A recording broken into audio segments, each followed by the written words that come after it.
महत्त्वाचा मुद्दा आहे हा. साधारणपणे कॉलेजच्या काळामध्ये मानसशास्त्रज्ञ असं म्हणतात की आयडेंटिटी क्रायसिस असतो आपला. मी कोण आणि मला माझी काहीतरी ओळख तयार करायची आहे. आणि त्यामध्ये आधीचं अपयश पुसून टाकण्यासाठी अतुल जिद्दीनी नाटकात आला आणि नाटकात काही व्यक्त केलं. मला हे त्यावेळेला माहित नव्हतं मुद्दा बरोबर. असा की मी अपयश पुसून टाकण्यासाठी येतोय किंवा काय, पण ती एक ती मानसिक अंतःप्रेरणा होती, नक्कीच नक्कीच. पण त्याचा पुढचा भाग सांगतो. नाटकात काम आपल्यापैकी अनेक जण करतात कॉलेजला असताना, लातूरमध्ये करतात, सगळीकडेच करतात. पण त्या पुढे जाऊन नंतर तू जे केलंस की दिल्लीच्या नॅशनल स्कूल ऑफ ड्रामामध्ये गेला. माझ्या माहितीत मराठवाड्यात त्या काळामध्ये फक्त केशव देशपांडे होते, जे नंतर इथं येऊन नाट्यकला शिकवायला लागले. आणि सोलापूरचा अतुल, कारण तिथं ॲडमिशन मिळणं अतिशय कठीण, महाकठीण काम आहे. राष्ट्रीय पातळीची ती परीक्षा असते. त्या NSDमध्ये अतुल गेला. आता चलो दिल्ली म्हणून जे तू तिकडे गेला आणि तिथलं जे काही वातावरण होतं त्यामुळे तुझ्यात काय बदल झाला आणि अभिनयाच्या संकल्पना सगळ्यात महत्त्वाची गोष्ट. आता काय झालं, दोन टोकं आहेत संकल्पनांची. एक, अभिनेता हा जन्मजात असावा लागतो असा एक आपल्याकडचा समज आहे. आणि दुसरा, आत्ता या सिरियलच्या स्वस्त जमान्यामध्ये कुणी उठावून काम करावं अशी पण एक समजूत आहे. या दोन्हीच्या पलीकडे जाऊन तू अभिनयावर काही विशेष अभ्यास केलास, त्याबद्दल या सगळ्यांना काही सांगावं. मी म्हटलं तसं मी सोलापुरात काम केलं, नाटकामध्ये कामं सुरू केली. नाट्य आराधना ही संस्था सोलापूरमध्ये आहे, त्याच्यामध्ये मी काम केलं 4-5 वर्ष. आणि मला हळूहळू ते पुरेनासं झालं की सोलापुरात राहून एक नाटक करायचं, वर्षात त्याचे 2-3 प्रयोग करायचे. मला असं वाटायला लागलं की मला जास्त नाटक करायचं आहे, मला जास्त वेळ अभिनय करायचा आहे. पुण्या मुंबईला त्यावेळेला जाऊन नाटकं आम्ही करत होतो. पुण्या मुंबईतली सगळी लोकं, म्हणजे मराठीमधले अगदी दिग्गज सगळे, डॉक्टर लागूनपासून सगळ्या लोकांनी माझी ती नाटकं, सोलापुरातली चाफा, आपण सारेच घोडेगावकर, विभाकर मिरजकर लातूरचे, त्यांनी लिहिलेलं नाटक, ते मी दिग्दर्शित पण केलं होतं. त्याच्यात मी काम पण केलेलं होतं. ते राज्यनाट्याला पहिलं आलेलं होतं फायनलला. माझ्यासमोर त्यावेळेला 2 पर्याय होते. एक तर मला मुंबईची लोक म्हणत होती की तू, कमलाकर सोनटक्के मला म्हणालेले होते की तू ये, माझ्या घरात कुठेही राहा, पण तू मुंबईला ये, असं. किंवा नाटकाचं शिक्षण घ्यायचं. मला असं वाटलं की मी सोलापूरमध्ये एकाच दिग्दर्शकाच्या हाताखाली काम करतोय, नाटक करतोय, आणि जर मी व्यवसाय म्हणून हे स्वीकारणार असेल तर मला वेगवेगळ्या दिग्दर्शकांच्या हाताखाली काम करायला लागेल, वेगवेगळ्या पद्धती मला समजून घ्याव्या लागतील. आणि म्हणून व्यवसाय करण्यासाठी मी इक्विप्ड आहे असं मला वाटलं नाही त्यावेळेला. आणि मला असं वाटलं की नाही, मला जास्त शिकायला पाहिजे, मला जास्त एक्सपोजर घ्यायला पाहिजे. मी व्यवसाय म्हणून हा स्वीकारणार असेल तर मला त्याचा अभ्यास केला पाहिजे. आणि म्हणून मी वेगवेगळ्या ठिकाणी प्रयत्न केले. FTIमध्ये प्रयत्न केला, पण FTIला त्यावेळेला ॲक्टिंगचा कोर्स नव्हता, तरी पण मी तिथे ॲडमिशनसाठी प्रयत्न केला. सिलेक्शन झालं नाही माझं तिथे, कारण टेक्निकल होतं सगळं. त्यांना सायन्स ग्रॅज्युएट असतात टेक्निकल गोष्टींसाठी वगैरे वगैरे. डिरेक्शनसाठी मी अप्लाय केलं वगैरे. त्याच्यानंतर NSDचा पर्याय उपलब्ध होता, नॅशनल स्कूल ऑफ ड्रामा, राष्ट्रीय नाट्य विद्यालय दिल्लीमध्ये आहे. त्याची जी प्रक्रिया आहे सिलेक्शनची ती खूप, अतुल म्हणाला तसं खूप अवघड आहे. संपूर्ण भारतामधनं हजारो ॲप्लिकेशन्स येतात तिथे. 4 ठिकाणी भारतामध्ये त्यांचा पहिला इंटरव्ह्यू होतो त्या सगळ्या लोकांचा, जे अप्लाय करतात आणि त्यातनं जे सिलेक्ट करतात, सगळ्यांना बोलवत नाही, त्यातनं जे सिलेक्ट होतात त्यांचा पहिला इंटरव्ह्यू होतो. त्या इंटरव्ह्यूमधनं जवळजवळ 100 लोक सिलेक्ट करून दिल्लीला 5 दिवसांच्या वर्कशॉपसाठी बोलवली जातात. संपूर्ण भारतामधनं 100 लोक सिलेक्ट करून. आणि त्या 100 लोकांमधनं 16 ते 17 लोक सिलेक्ट केली जातात फायनली त्या अख्ख्या वर्कशॉपमधनं, संपूर्ण भारतामधनं. 20 जणांची बॅच असते, परंतु 2 ते 3 सीट्स ह्या आपले जे सार्क देश आहेत, भारत सोडून इतर जे साऊथ एशियन कंट्रीज आहेत त्यांना रिझर्व्ड असतात. माझ्या वर्गामध्ये एक नेपाळी होता आणि एक बांगलादेशी मुलगा होता. तर ह्या प्रोसेसमध्ये सुदैवाने माझं पहिल्याच अटेम्प्टमध्ये सिलेक्शन झालं आणि मी NSDला गेलो. जे मुद्दे तू म्हणालास की नट जन्मावा लागतो अशी एक समजूत आहे आपल्याकडे किंवा कुणीही हे करायचे, असे दोन टोकाच्या गोष्टी आहेत. मला वाटतं हे दोन्हीही चूक आहे. हे म्हणजे अर्धसत्य आहे असं मला वाटतं. हे पूर्ण सत्य नाही आहे. त्याचं कारण असं की तुम्ही कलाकार कुठलाही म्हणून तुम्ही एक टेम्परामेंट घेऊन जन्माला येऊ शकता. तुम्ही खेळाडू म्हणून एखादं टेम्परामेंट असेल, तुम्ही काहीतरी एक तुमचं टेम्परामेंट तुम्ही जन्माला येता. तुम्ही टॅलेंट घेऊन नाही जन्माला येत, टेम्परामेंट घेऊन जन्माला येता. ॲक्टिंग हे स्किल आहे. हे स्किल तुम्हाला फॉर्मली किंवा इनफॉर्मली शिकावं लागतं. मग तुम्ही कॉलेजमध्येच प्रवेश घेतला पाहिजे, कुठल्या अभिनयाच्या ह्याच्यातच प्रवेश घेतला पाहिजे, हा एक मार्ग झाला औपचारिक शिक्षणाचा किंवा मग अनौपचारिक शिक्षण. उदाहरणार्थ भक्तिबर्वे इनामदारांच्या बरोबर मी काम केलं होतं. त्या साहित्य संघाच्या तिथे गिरगावामध्ये राहायच्या. त्या बोलता बोलता सांगायच्या की लहानपणापासनं साहित्य संघाच्या विंगेमध्ये उभं राहून त्यांनी कुणाकुणाची नाटकं पाहिलेली आहेत पहिल्यापासनं. आता हे काय आहे? हे इन्फॉर्मल ट्रेनिंगच आहे. त्या पार्वती कुमारांकडे नाच शिकायच्या, इन्फॉर्मल ट्रेनिंग आहे ॲक्टिंगचं. अशोक रानडेकडे शिकल्या ते. आता हे अनौपचारिक शिक्षण आहे, परंतु शिक्षणाला पर्याय नाही. गाणं, नृत्य ह्या गोष्टी तुम्ही ऐकलं असेल, गुरु कोणाकडे तरी शिकतात. अभिनयाच्या बाबतीत मात्र अशी गैरसमजूत आहे की तो जन्मावा लागतो. नाही, चूक आहे. असं अजिबात नाही. आजकाल अजून एक सुरू झालेलं आहे. खूप लोक मला भेटतात, तरुण मंडळी भेटतात, लहान मुलांना आई वडील घेऊन येतात. खूप आवड आहे, हां, नाटका सिनेमाची खूप आवड आहे. ह्याला का आवड वेगळी, आवडणं वेगळं आणि प्रत्यक्ष काम करणं वेगळं. ते काम करायला तुम्हाला ते टेम्परामेंट आहे का, तुमचं ते स्किल आहे का, तुम्ही ते डेव्हलप केलेलं आहे का, तुम्ही तेवढी मेहनत घेणार आहात का. आणि दुसरी सगळ्यात महत्त्वाची गोष्ट म्हणजे अभिनय हा व्यवसाय आहे. अभिनय हा बिझनेस आहे. तुम्ही कुठलीही कला एका मर्यादेनंतर जेव्हा तुम्ही प्रोफेशन म्हणून ते स्वीकारता त्यावेळेला तो व्यवसाय होतो. व्यवसाय म्हणल्यानंतर त्याची गणितं वेगळी असतात. त्याच्यामध्ये टिकून राहण्यासाठी तुम्हाला वेगळं टेम्परामेंट लागतं. सुनील गावस्कर एकदा म्हणालेले होते की इंटरनॅशनल क्रिकेट जर तुम्हाला खेळायचं असेल तर फक्त टॅलेंट उपयोगाचं नाही, तुम्हाला टेम्परामेंट पाहिजे. हजारो लोकांच्या समोर जाऊन जगातल्या दिग्गज खेळाडूंबरोबर खेळायचं असेल तर फक्त टॅलेंट उपयोगाचं नाही, टेम्परामेंट पाहिजे, ती मानसिकता पाहिजे. टेम्परामेंट म्हणजे एकच सेकंद त्यात भर घालायची मला थोडीशी, म्हणजे या क्षणालाच मुद्दाम. आपल्याला सगळ्यांना माहिती आहे अतुलच्या अभिनयात जे वेगळेपण आहे ते याचं जसं आहे, त्याचबरोबर शब्दोच्चार, व्याकरण या दृष्टीने संवादफेक करणं हे जे काही तुझं वेगळेपण जाणवतं त्यासाठी काही तू विशेष लक्ष दिलं, अभ्यास केला आहेस, त्याचा NSDचा परिणाम आहे का तुझा स्वतंत्र काही अभ्यास आहे? हे सुद्धा नवीन लोकांना ऐकायला बरं वाटेल. तर तुम्ही व्यावसायिक जेव्हा होता कुठल्याही बाबतीत, मी फक्त अभिनयाच्या बाबतीत सांगतोय असं समजू नका, कुठल्याही बाबतीत जेव्हा आपण व्यावसायिक होतो त्यावेळेला या अर्थाने प्रोफेस याचा इंग्रजीमध्ये अर्थ आहे त्या गोष्टीवरती कमांड असणं, त्या गोष्टीवरती मास्टरी असणं. You profess a thing. तर हे मला असं वाटतं की सगळं बाळकडू जे आहे ते NSDमध्ये मिळालं. आणि ह्या व्यतिरिक्त पर्टिक्युलरली सांगायचं की भाषा असेल किंवा हे असेल, हे पहिल्यापासून डॉक्टर देगावकरांनी सोलापूरच्या खूप संस्कार केले. त्यांचे नाटकाची डेफिनेशन होती की भाषा म्हणजे शब्द म्हणजे नाटक, अशी त्यांची व्याख्या होती नाटकाची, जी संपूर्णपणे बरोबर नाही आहे, परंतु त्यांची ती व्याख्या होती. त्यांनी शब्दांवरती आम्हाला लक्ष द्यायला खूप शिकवलं. नंतर NSDमध्ये आम्हाला क्लासेस होते हिंदीचे वगैरे वगैरे.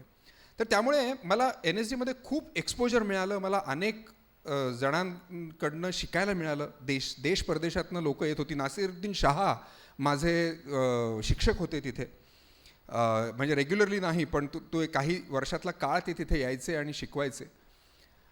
तर हे जे एक्सपोजर आहे ते NSDमध्ये मला फार मिळालं. एक अत्यंत महत्त्वाची गोष्ट जी NSDच्या बाबतीत सांगावीशी वाटते, किती वेगळ्या पद्धतीचं ते स्कूल होतं. आमच्या परीक्षेचा पेपर लक्षात घ्या हां, आमच्या परीक्षेचा पेपर 8 दिवस आधी नोटीस बोर्डावरती लावायचे.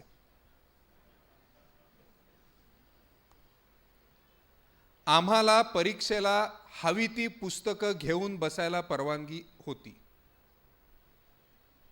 प्रश्नपत्रिका वाचा, तुला वाटतं ना मला हे पुस्तक पाहिजे बरोबर, ते पुस्तक घेऊन परीक्षेला बस. आणि तरी लोक नापास व्हायची. कारण काय? कारण प्रश्नच असे असायचे की ज्यांची उत्तरं एका शब्दात द्यायची नसायची, पाठांतराने त्यांची उत्तरं द्यायला यायची नाहीत. अमुक अमुक नाटक तुला कसं वाटलं, ह्या प्रश्नाचं उत्तर काय द्याल? पाठ कराल? नाही, मला माझं मत व्यक्त करायला लागायचं. आणि 20 जणांची बॅच होती, लक्षात घ्या. प्रत्येक मुलगा प्रत्येक मुलगी काय आहे ते आमच्या शिक्षकाला माहिती असायचं. ह्या पद्धतीची शिक्षण पद्धतीचा खोल परिणाम माझ्यावरती झालेला आहे. शिक्षणाकडे बघण्याचं, तुम्ही माझ्या शिक्षणाचं बॅकग्राऊंड मी तुम्हाला सांगितलं. तिकडनं मी डायरेक्ट NSD मध्ये, जिथं असं प्रश्नपत्रिका, चल सगळे प्रश्न तुला माहिती आहेत 8 दिवस आधी, कर अभ्यास, तुला काय वाचायचं ते वाच, कर, तयारी करायची ती कर. आम्ही तुला त्या दिवशी किती येते ते तपासणार नाही आहोत, आम्ही तुला काय समजलंय ते तपासणार आहोत. ह्या पद्धतीची शिक्षण पद्धती NSD मध्ये होती. आणि ह्या सगळ्या गोष्टींचा मला असं वाटतं की माझ्या एकूणच जडणघडणीवरती आणि नट होण्यावरती खूप मोठा आणि चांगला परिणाम झाला. यानंतरचा महत्त्वाचा टप्पा 1995चं गांधी विरुद्ध गांधी. अजित दळवींनी लिहिलं होतं, प्रशांत दळवींनी, चंद्रकांत कुलकर्णींनी त्याचं दिग्दर्शन केलं होतं. तर गांधीजींची भूमिका हे प्रत्येकाला आव्हान वाटतं. नसरुद्दीन शहाना असं वाटत होतं की रिचर्ड अटेनबरोनी त्यांना द्यावं, पण त्यांना मिळालं नाही. आणि अगदी पहिलीच भूमिका तुला गांधीजींची मिळाली. तू काय पद्धतीने त्याची तयारी केलीस आणि या गांधीजींच्या व्यक्तिरेखेचा तुझ्यावर काय परिणाम झाला? मी 95 साली जेव्हा मुंबईत आलो, मला वाटतं जूनमध्ये मी काहीतरी मुंबईत आलो आणि मला माझ्या सुदैवानी ऑगस्टमध्येच चंद्रकांत कुलकर्णींनी बोलवून गांधीची स्क्रिप्ट ऐकवली. गांधी विरुद्ध गांधी हे नाटक अनेक जणांनी पाहिलं नसेल तुमच्यापैकी, कारण 95-96 साली ते बंदही झालं. 96 साली सुरू झालं, 97 साली आम्ही ते थांबवलं. मी गेल्या वर्षी फर्ग्युसन कॉलेजमध्ये गेलो होतो कशासाठी तरी, पुण्याच्या. आणि तिथे एक सेकंड इयरला एक मुलगी होती, ती मला येऊन म्हणाली, तुम्ही सर गांधी विरुद्ध गांधीचे प्रयोग नाही का करत आता? म्हटलं नाही, आता नाही करत आम्ही. आमच्या पिढीने ते पाहिलंच नाही असं म्हणाली. म्हटलं च्या मारी, तुझी कुठली पिढी?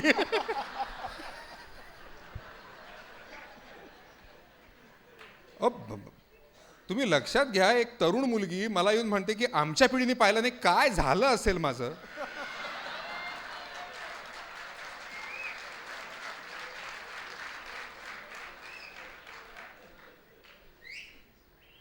पण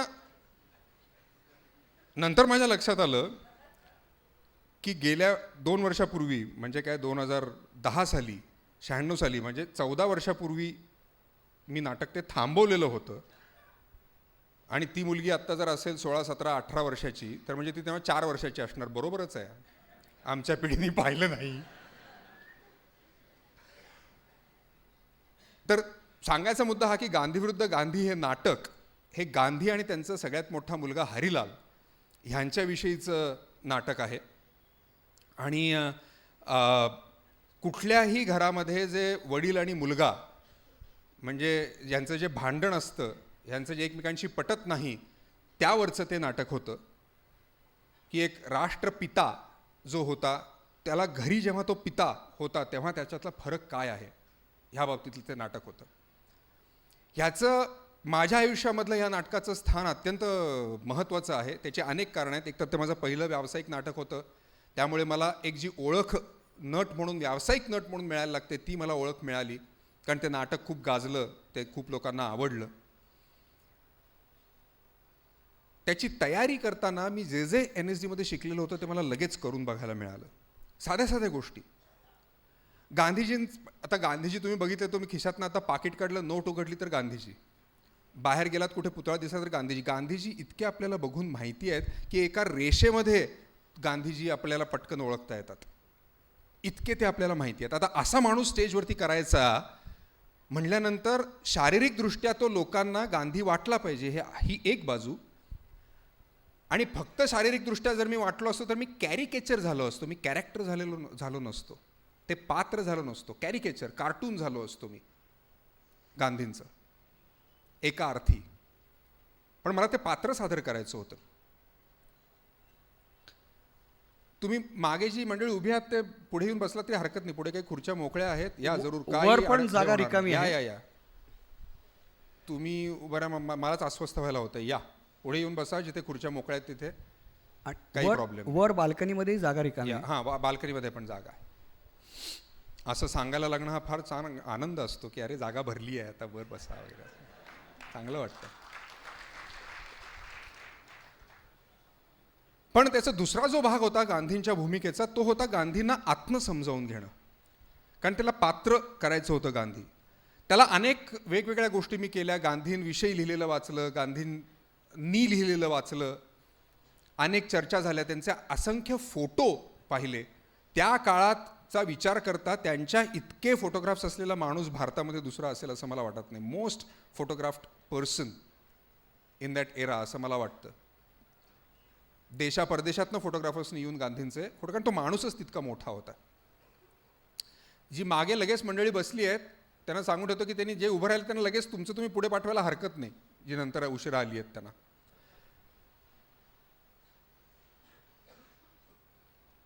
पण एक थोडक्यात सांगायचं जर त्यांच्या शरीरभाषेवर कसं काय काम केलं ते मला थोडक्यात तुम्हाला सांगायला नक्की आवडेल. ह्या नाटकामध्ये साऊथ आफ्रिकेत म्हणजे तरुण जवळजवळ 35-36 वर्षाच्या गांधींपासून ते त्यांच्या मृत्यूपर्यंतचे गांधी ह्या नाटकामध्ये होते. आता त्यांच्या काही व्हिडिओ क्लिप्स रादर त्यावेळेला फिल्म्स अवेलेबल आहेत त्यांना शूट केलेल्या. ते चालणं, त्यांचं बोलणं, त्यांचं बसणं नंतरच्या काळातलं, जेव्हा ते महात्मा झालेले होते ऑलरेडी त्यावेळेला, साऊथ आफ्रिकेमधलं नव्हतं. तर गांधीजी ज्या पद्धतीने त्या फुटेजमध्ये चालायचे ती फार पिक्युलियर त्यांची चाल होती. एक तर तुम्हाला माहिती आहे गांधीजी खूप चालायचे आणि भरभर चालायचे, म्हणजे लोकांना पळायला लागायचं त्यांच्या मागे अक्षरशः इतक्या, आणि त्यांच्या त्या वयामध्ये इतक्या भरभर चालायचे. आणि ते त्यांची खासियत अशी होती, हा जो त्यांचा हात आपले जे असतात ते चालताना खूप हलवायचे आणि ते पार इतके हलवायचे, म्हणजे तिकडनं समोर बघितलं तर हा हात इकडनं मागणं दिसेल इतक्या जोरात तो हलायचा. त्यांची जी पावलं होती ती सरळ नाही, ती अशी पडायची, अशी. दाखवतो तुम्हाला.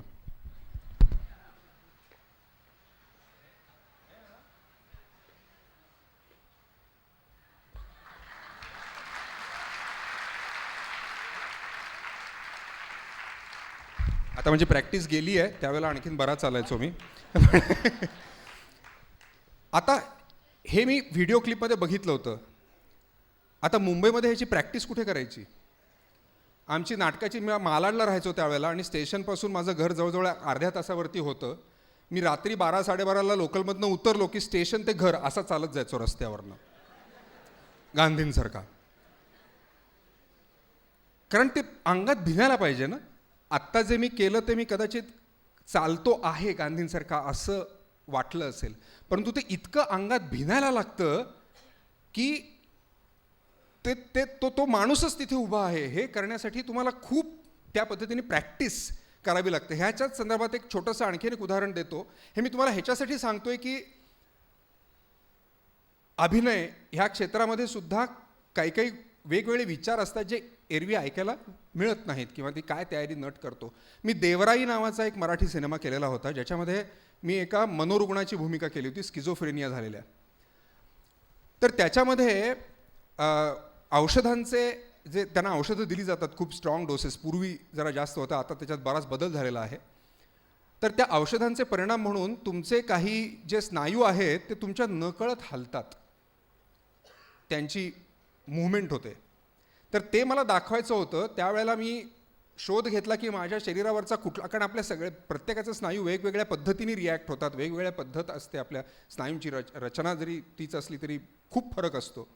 तर माझा कुठला स्नायू सैल आहे हे मी शोध घेतला आणि माझ्या असं लक्षात आलं की माझा हा डाव्या बाजूचा इकडचा जो स्नायू आहे ओठाच्या जवळचा तो मला बऱ्यापैकी हलवता येतो आणि तो मी साधारणपणे शॉटच्या आधी 20-20 25-25 मिनटं तो मी हलवत राहायचो नुसता आणि थोड्या वेळानंतर तो आपोआप हलल्यासारखा वाटायचा.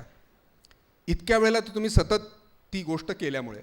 सांगायचा मुद्दा हा की हे जे मी अर्धा तास चालायचो ते ह्याच्यासाठी की ती माझी झाली पाहिजे. ती चाल माझी नाही आहे ना, ती माझी होण्यासाठी मला ती प्रॅक्टिस करायला पाहिजे. आणि प्रॅक्टिस फक्त फिजिकल नाही, ती डोक्या ओपन ठेवून ती प्रॅक्टिस करायला पाहिजे. असो, तर ही तयारी मला लगेच मी जे NSDमध्ये शिकलेलो होतो ते मला करून बघायला मिळालं. एक आणखीन गोष्ट मला अगदी जरूर सांगावीशी वाटते, कारण गांधींबद्दलचं माझं गांधी या नाटकाच्या आधी असलेलं मत आणि गांधी या नाटकानंतर असलेलं मत ह्याच्यात फरक आहे. युज्युअली आपल्याकडे गांधी ह्या माणसाची ज्या पद्धतीने चेष्टा केली जाते, ज्या पद्धतीने त्यांच्यावरती आरोप केले जातात, ते बहुतेक सगळे आरोप हे त्यांचा अभ्यास न करता, त्यांनी जे काही सांगितलं आहे ते नीट पद्धतीने समजून न घेता त्यांच्यावरती कमेंट केली जाते, त्यांच्यावरती हे केली जाते. आणि काय आहे, माझी आधीची पिढी असंच त्यांना बोलते आहे, मग मी तसाच बोलतो. कारण कुठल्या तरी एखाद्या अशा प्रसिद्ध पुरुषाला असं वेडंवाकडं बोलणं ह्याच्यात सुद्धा एक वेगळा आपला इगो सॅटिस्फाय होतो ना, अभ्यास न करता असं बोलत राहण्याने. मी पण त्याच पद्धतीचा विचारधारा असलेला माणूस होतो. तेच टिपिकल आरोप जे सगळ्यांना माहिती आहे, त्याचा उल्लेख मी परत परत करत नाही, पण ते सगळे आरोप धादांत खोटे आहेत. तुम्ही गांधींचा अभ्यास केला तर तुमच्या ते नक्की लक्षात येईल. सांगायचा मुद्दा हा की हा गांधी मला कसा कळत गेला. त्यांनी किती बारीक सारीक गोष्टींचा विचार केलेला होता गांधींनी, हे तुम्ही लक्षात घ्यायला पाहिजे. फार महत्त्वाची गोष्ट जी आपल्या पटकन लक्षात येत नाही. गांधींनी आपल्या ड्रेसपासून, आपल्या व्यक्तिमत्वापासून, आपल्या काय शब्द वापरायचे आणि ते काय स्पीडनी बोलायचे हे सगळं त्यांनी ठरवून, त्यावर अभ्यास करून त्यांनी ते स्वीकारलेलं होतं. मला तुम्ही एक सांगा, तुम्ही गांधींचे इतके फोटोग्राफ्स बघितलेत, गांधींनी मोठमोठी उपोषणं केली. गांधी ज्यांना नंगा फकीर असं म्हणायचे, भारताच्या बाबतीत कुठल्याही संत महात्म्याला जे एक लागू होईल अशा पद्धतीचं त्यांचं व्यक्तिमत्व होतं. इतके दिवस उपोषणं केली, इतक्या मोठमोठ्या यात्रा केल्या. तुम्ही त्यांना एकाही फोटोमध्ये असे दाढी वाढलेली आणि अस्ताव्यस्त पाहिलंय? आठवा. शक्य नाही. इतकं सगळं असूनही स्वतःला व्यवस्थित राखणं, मिशी राखली आयुष्यभर. मिशी राखणं किती अवघड आहे ते मिशी राखणाऱ्यांना माहिती असेल. सोपं नाही आहे. कधीही तुम्ही त्या माणसाला अस्ताव्यस्त पाहिलेलं नसणार. कुठलाही त्यांचा तुम्ही फोटो काढून बघा. एक जे त्यांनी स्वीकारलं की माझ्या देशातला मॅक्झिमम माणूस, जास्तीत जास्त माणसं कशी राहत आहेत, कमीत कमी कपड्यात राहत आहेत, त्याच कपड्यात मी राहणार, ते आयडेंटिफिकेशन त्यांनी जे तयार केलं, फार महत्त्वाचं आणि ते कुठपर्यंत पाळलं त्याने.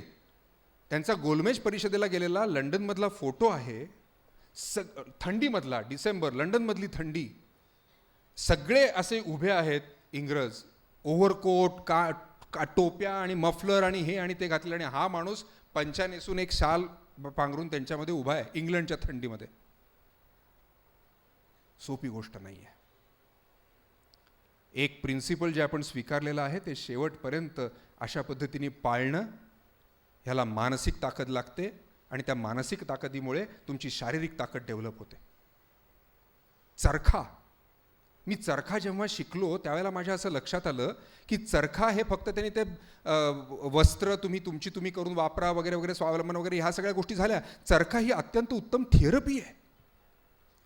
शरीर आणि मन ह्यांचं कॉर्डिनेशन होण्यासाठी इतकी उत्तम थेरपी आहे. सांगायचा मुद्दा हा की ह्या सगळ्या गोष्टींची प्रॅक्टिस, मी कुठल्याही मित्राकडे गेलो तरी चरखा घेऊन जायचो आणि त्याच्याकडे सूत कातत बसायचो. ह्या गोष्टी कितीही वेडेपणाच्या वाटल्या, काही वेळेला दिखाऊपणाच्या वाटतात, पण त्या नटमंडळींना कराव्या लागतात. त्यामुळे ह्यापुढे कुठल्याही नटाला तुम्ही काहीतरी वेड्यासारखं करताना बघितलं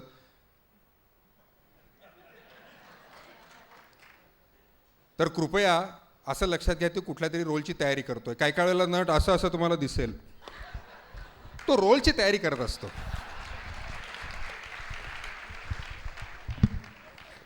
लक्षात घ्या काय तयारी यांनी केलेली आहे.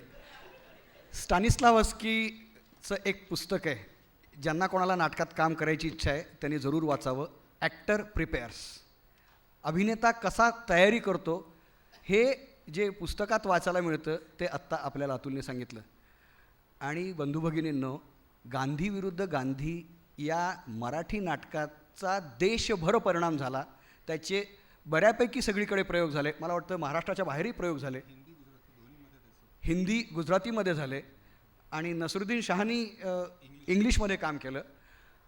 आणि याचा परिणाम असा झाला की मला वाटतं त्यानंतर 2 किंवा 3 वर्षात कमल हसननी अतुलला हे राम या चित्रपटासाठी बोलवलं. आणि यातली भूमिका 180 अंशातून वेगळी होती. यामध्ये तो कट्टर हिंदुत्ववादी, बेभान झालेला हिंदुत्ववादी, मारून टाकायला तयार झालेला हिंदुत्ववादी होता, गांधींना. आता ही भूमिका त्यांनी कशी केली. आणि कमल हसनबरोबर लक्षात घ्या, आपण परत सोलापूरचा अतुल आणि NSDमध्ये गेला आहे, नाटकातनं बाहेर आला आहे आणि थेट कमल हसन घेऊन म्हणतो की चल माझ्या सिनेमात काम कर. आणि कमल हसनबरोबर काम करण्याचा अनुभव याबद्दल. आता हेराम मला मिळालं त्याचं पण फार मनोरंजक कहाणी आहे. मी काय झालं, मी गांधी जेव्हा करायला लागलो त्यानंतर मी तर ते आणखीन 2 भाषांमध्ये केलंच, हिंदी आणि गुजरातीमध्ये. एक सेकंड, एक्सक्यूज मी, तुम्हाला थोडीशी मजा आणण्यासाठी आपण 1 नंबरची हे रामची एक क्लिपिंग आहे इथं आपल्याकडे अवेलेबल. ओके. तर हे रामचं थोडक्यात म्हणजे अतुलला बोलायचं. झूठा नहीं पा रहा हूं. आपके पास तो आपके कारण है, धर्म, विचारधारा. मेरे पास कोई बहाना भी नहीं है. मेरी आधी जिंदगी, आधी आत्मा खत्म हो चुकी है. Sir, I'm not a man like this, sir. उन लोगों ने मेरी पत्नी अपर्णा को मेरी बहन, 20 लोगों ने उसके साथ बलात्कार किया और उसके बाद उसे मार डाला. मेरे जैसे कितने लोग, कितनी माताएं, कितनी बहनें. आपकी पत्नी मर गई. आपके विचार से इस सबके लिए दोषी कौन है? बंगाल प्रीमियर सोहरावर्दी? नहीं. बैरिस्टर मोहम्मद अली जिन्ना? नहीं. केवल एक आदमी, मेरे दोस्त. हटका, कहाँ?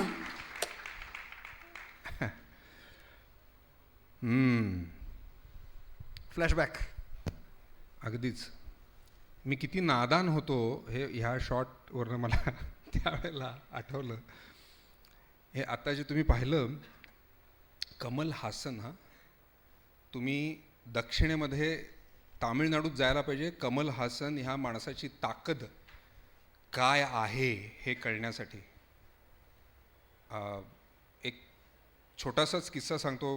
रजनी सरांच्या बाबतीत आहे तो, रजनीकांतच्या बाबतीत. अनुपम खेरनी मला हे सांगितलं होतं. आणि तशीच ताकद कमलजींची तामिळनाडूमध्ये आहे. ते कुठेतरी शूटिंग करत होते, अनुपम खेर आणि रजनीकांत. आणि काहीतरी ॲक्शन सिक्वेन्समध्ये अनुपम खेर जे होते त्यांच्या पायाला लागलं आणि त्यांना हॉस्पिटलमध्ये घेऊन जायचं होतं. रजनी सर शूटिंग करतात असं कळलं होतं. त्यामुळे बाहेर हजारो लोकांचा असा जनसमुदाय उभा होता त्या गेटच्या बाहेर. जायला जागा नव्हती बाहेर. आणि इकडे तर अनुपम खेर त्यांच्या पायातनं रक्त येत होतं जोरदार. आणि रजनी सर पण गाडीमध्ये होते. ते आले, गेट उघडलं आणि त्यांच्या असं लक्षात आलं की अरे आपल्याला जाईपर्यंत म्हणजे काय होईल सांगता येत नाही, ह्या गर्दीतनं जाणार कसं. रजनी सर गाडीतनं बाहेर आले, गाडीवरती उभे राहिले आणि त्यांनी फक्त 2 हातांनी असं केलं. खडाक्कनमध्ये रस्ता तयार झाला.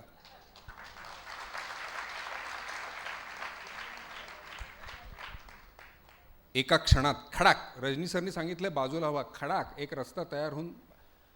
सोपं नाही आहे.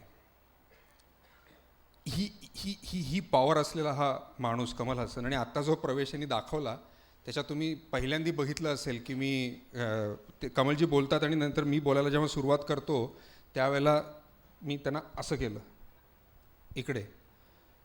याच्यात म्हणजे माझा मूर्खपणा आणि कमलजींचा मोठेपणा हे दोन्ही तुम्हाला सांगतो.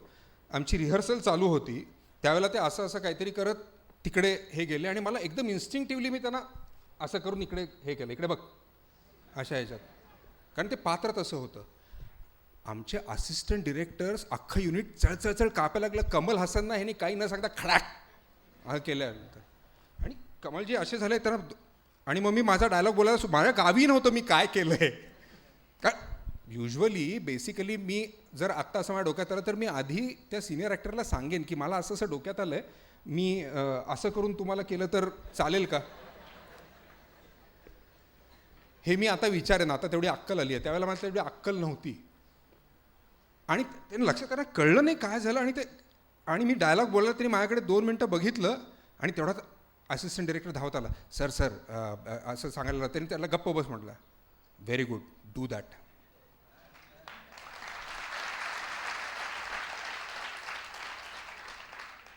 ते म्हटले कर. आणि ती नंतरची जी मुवमेंट होती